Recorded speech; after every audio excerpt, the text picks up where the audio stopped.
영화 더 울프 오브 월 스트리트 2013. 탐욕, 광기, 그리고 아메리칸 드림의 전복. 1. 서론 탐욕의 초상. 마틴 스코세이지 마턴 스코시즈 감독의 더 울프 오브 월 스트리트다.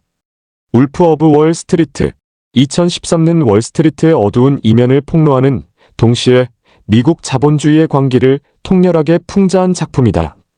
영화는 실존 인물 조던 벨포트 조던 BELFORT의 회고록을 원작으로 1980년대 후반부터 1990년대 중반까지 그가 주식 브로커로서 누렸던 극단적인 부와 타락 그리고 몰락을 179분의 러닝타임 동안 에너지 넘치게 그려낸다. 레오나르도 디카프리오가 조던 벨포트 역을 맡았으며 이 역할로 아카데미 나무주연상 후보에 올랐다. 조나 힐, 마고 로비, 매튜 맥커너이, 카일 챈들러 등 탄탄한 앙상블 캐스트가 출연했다. 이 영화는 전 세계적으로 3억 9천만 달러 이상의 흥행 수익을 올리며 상업적으로 성공했고 아카데미 작품상을 포함한 5개 부문 후보에 올랐다. 더 울프 오브 월 스트리트는 개봉 당시 논쟁을 불러일으켰다. 영화가 벨포트의 범죄를 미화하는가 아니면 비판하는가? 과도한 약물, 섹스, 폭언으로 가득한 영화가 도덕적으로 문제가 있는가? 이러한 논쟁은 영화의 본질적 전략을 보여준다. 스코세이지는 도덕적 설교를 거부하고 대신 관객을 벨포트의 세계로 끌어들인 후 그들 스스로 판단하게 만든다. 이는 불편하지만 효과적인 접근이며 영화가 단순한 범죄 드라마를 넘어 사회 비판으로 기능하게 한다. 2. 줄거리부의 추구와 몰락. 영화는 1987년 22살의 조던 벨포트가 월스트리트의 증권사 L.F. 로스차일드에서 신입 브로커로 일하는 것으로 시작한다. 그는 마크 한나 매튜 맥커너이 불라는 선배 브로커로부터 업계의 진짜 비밀을 배운다. 고객을 부자로 만드는 것이 아니라 브로커 자신이 부자가 되는 것이 목표다. 그러나 1987년 블랙 먼데이로 회사가 파산하면서 조던은 직장을 잃는다. 생계를 위해 조던은 롱아일랜드의 허름한 증권사에서 주식 페니 스타크 $1 이하의 저가 주식을 판매하기 시작한다. 그는 자신의 뛰어난 판매 능력과 페니 주식의 높은 수수료를 결합하면 큰 돈을 벌 수 있음을 깨닫는다. 이웃돈이 아조프조나 힐브나 의기투합한 그는 스트레튼 오크몬트 스트레턴 오크만트라는 자신의 증권사를 설립한다. 조던은 공격적이고 비윤리적인 판매 전략으로 회사를 급성장시킨다. 그는 젊은 브로커들을 고용하여 부유한 고객들에게 무가치한 주식을 팔도록 훈련시킨다. 펌프앤덤프 펌프 언드 덤프 전략 마이너스 주가를 인위적으로 띄운 후 보유 주식을 매도하는 사기. 마이너스를 통해 수백만 달러를 벌어들인다. 회사는 마약, 섹스, 광란의 파티로 악명 높아진다. 조던은 자신을 월스트리트의 늑대 울프 오브 월 스트리트라고 부르며 과도한 생활 방식을 즐긴다. 그러나 FBI 요원 패트릭 데넘 카일 챈들러 분이 조던을 추적하기 시작한다. 조던은 스위스 은행 계좌를 통해 돈을 세탁하려 하지만 점점 더 많은 문제에 직면한다. 그의 두 번째 아내 나오미하고 로비 분화의 관계도 악화되고 약물 중독은 통제 불능 상태에 이른다. 영화의 하이라이트 중 하나는 조던이 오래된 강력한 콜루드 진정제에 취한 상태에서 운전하여 집에 돌아오는 장면으로 코미디와 서스펜스가 절묘하게 결합된다. 결국 조던은 FBI에 협조하는 대가로 감형을 받기로 합의한다. 그는 동료들을 배신하고 22개월의 최소한의 징역형을 받는다.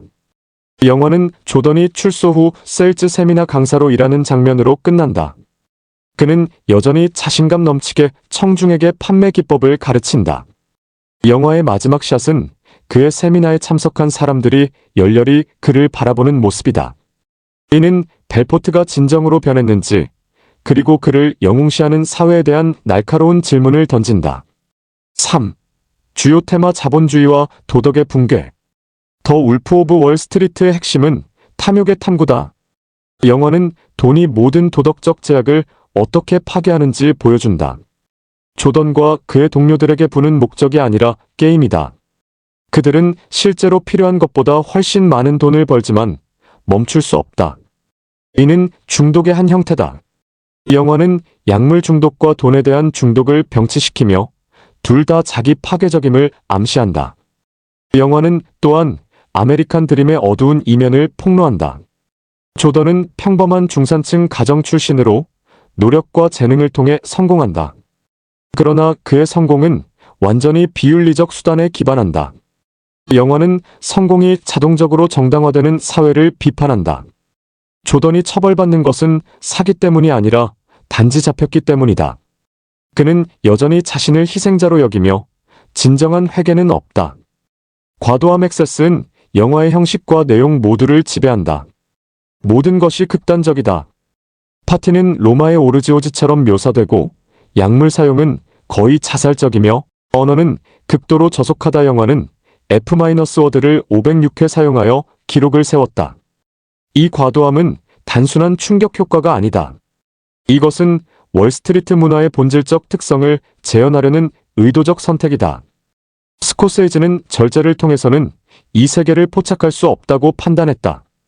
영화의 가장 논쟁적인 측면은 도덕적 입장의 부재다. 스코세이즈는 벨포트를 명백하게 비난하지 않는다. 대신 그의 매력, 카리스마, 에너지를 충분히 보여준다. 많은 비평가들은 이것이 문제라고 지적했다. 영화가 범죄를 미화하는가? 그러나 이는 오히려 영화의 전략이다. 관객이 조던에게 매혹되는 경험 자체가 메시지다. 우리 모두가 그의 라이프 스타일에 유혹받을 수 있다는 것, 그리고 사회가 이러한 행동을 처벌하기보다 종종 보상한다는 것이 진짜 비판이다. 4. 연출과 영화적 스타일. 마틴 스코세이즈는 71세의 나이에 놀라운 에너지와 창의성을 보여준다. 더 울프 오브 월 스트리트는 그의 가장 활기차고 스타일리시한 작품 중 하나다. 영화는 빠른 편집, 록 음악, 4th 브레이킹 조던이 카메라를 직접 보며 관객에게 말한다. 슬로우 모션, 몽타주 등 다양한 기법을 동원한다. 이는 구펠라스 1990의 스타일을 계승하면서도 더욱 과장되고 코믹하다. 카메라 워크는 역동적이다. 스테디캠이 빠르게 움직이며 사무실의 혼란을 포착하고 긴 테이크는 파티의 광란을 담아낸다. 로드리고 프리에토의 촬영은 화려하고 포화된 색상을 사용하여 과도함의 미학을 시각화한다. 특히 요트 장면들은 지중해의 청명한 빛 속에서 촬영되어 부의 유혹을 감각적으로 전달한다. 편집은 영화의 리듬을 결정한다. 세나 스키오넬로네의 편집은 극도로 빠르며 180분의 러닝타임이 훨씬 짧게 느껴진다. 영화는 장면들 사이를 부드럽게 전환하지 않고 대신 충돌시킨다. 한 장면이 끝나기도 전에 다음 장면이 시작되며 이는 조던의 삶의 급박함을 반영한다. 몽타주 시퀀스들은 시간의 경과를 압축하면서도 반복의 단조로움을 전달한다. 음악 선곡은 탁월하다. 1960년대부터 1990년대까지의 록 클래식들 마이너스 롤링스톤스, 빌리, 조엘 사이프러스 힐 등 마이너스2 사용되며 각 시대의 분위기를 포착한다. 특히 맥스 리히터의 안더 네이처 오브 데일라이트가 사용된 장면은 드물게 감정적 무게를 더한다. 음악은 단순한 배경이 아니라 서사의 일부로 기능하며 영화의 에너지를 증폭시킨다. 5. 연기 디카프리오의 변신. 레오나르도 디카프리오의 연기는 경력 최고 중 하나다. 그는 조던 벨포트의 카리스마, 취약성, 자기 기만을 완벽하게 구현한다. 특히 물리적 코미디에서 뛰어나다. 콜루드의 취한 장면에서 그는 거의 무성 코미디 배우처럼 몸을 사용한다. 동시에 그는 캐릭터의 어두운 면 마이너스 폭력성, 조작성, 냉소주의 마이너스 도 설득력 있게 표현한다. 디카프리오는 이 역할로 BAFTA 나무주연상을 수상했다. 조나 힐은 도니 아조프 역으로 아카데미 나무조연상 후보에 올랐다. 그의 캐릭터는 조던보다 더 저속하고 덜 절제되어 있으며 일종의 악마적 친구 에네이벌러 역할을 한다. 필은 코믹한 타이밍과 불편한 강렬함을 결합하여 잊을 수 없는 캐릭터를 창조했다. 마고 로비는 스크린 데뷔작에 가까운 이 영화에서 강렬한 인상을 남겼다. 그녀의 나오미는 단순한 트로피 와이프가 아니라 자신의 욕망과 한계를 가진 복잡한 인물이다. 매튜 맥커너이는 단 몇 분 출연하지만 영화에 지울 수 없는 흔적을 남긴다. 그의 마크 한나는 월스트리트 문화의 정수를 체현한다. 가슴을 두드리며 흥얼거리는 그의 허밍 의식은 영화의 상징이 되었으며, 조던이 후에 이를 모방하는 것은 그가 한나의 철학을 완전히 내재화했음을 보여준다. 카일 챈들러의 FBI 요원 데넘은 대조적으로 절제되고 원칙적이다. 그는 영화의 도덕적 나침반 역할을 하지만 흥미롭게도 그는 영웅적으로 묘사되지 않는다. 그 역시 체제의 일부일 뿐이다. 6. 윤리적 논쟁과 비판. 더 울프 오브 월스트리트는 개봉 즉시 도덕적 논쟁의 중심이 되었다. 크리스티나 맥도웰 실제 벨포트의 전처에 따른 LA타임스의 공개 서한을 게재하며 영화가 범죄를 미화하고 피해자들을 무시한다고 비판했다. 많은 평론가와 관객들도 영화가 벨포트의 행위에 대한 명확한 비난 없이 그를 매력적으로 그린다고 지적했다. 특히 영화가 그의 피해자들 투자금을 잃은 평범한 사람들을 거의 보여주지 않는다는 점이 비판받았다.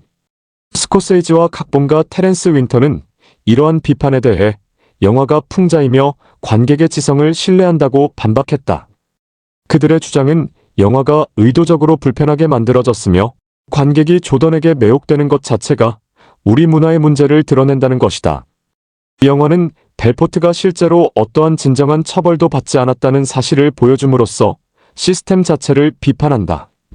그의 성공은 계속된다 마이너스 이것이 진짜 스캔들이다. 영화의 과도한 성적 묘사와 약물 사용도 논쟁거리였다. 일부 국가에서는 검열되거나 상영이 금지되었다. 그러나 옹호자들은 이러한 묘사가 사실주의의 일부이며 실제 월스트리트 문화가 그만큼 극단적이라고 주장한다. 영화는 R등급 17세 이상 관람가를 받았으며 내용에 대한 경고가 명확히 제시되었다. 논쟁은 계속되지만 이것이 영화가 중요한 대화를 촉발시켰다는 증거이기도 하다. 7. 결론 거울로서의 영화. 더 울프 오브 월스트리트는 편안한 영화가 아니다. 그것은 우리에게 즐거움을 준 후 그 즐거움에 대해 질문하게 만든다. 영화를 보며 웃고 흥분했다면 그것은 무엇을 의미하는가? 우리는 벨포트와 얼마나 다른가? 이러한 질문들이 영화의 진정한 성취다. 스코세이지는 설교하지 않지만 깊은 비판을 제공한다. 영화는 2008년 금융위기 이후의 맥락에서 특히 의미심장하다. 월스트리트는 세계 경제를 거의 파괴했지만 책임자 대부분은 처벌받지 않았다. 벨포트의 이야기는 개인적이지만 구조적 문제를 상징한다. 영화는 시스템이 고장났다고 말하며 법과 규제가 부유층과 권력자들에게는 다르게 적용된다는 것을 보여준다. 10년이 지난 지금 더 울프 오브 월스트리트는 스코세이지의 후기 걸작 중 하나로 평가받는다. 이 영화는 비열한 거리 1973화 구펠라스 1990의 계보를 잇는 미국 자본주의 3부작의 완결편으로 볼 수 있다. 세 영화 모두 범죄와 탐욕을 다루지만 더 울프 오브 월스트리트에서 범죄자들은 합법적 제도 내에서 활동한다. 그들은 마피아가 아니라 월스트리트 브로커다. 이것이 어쩌면 더 무섭다.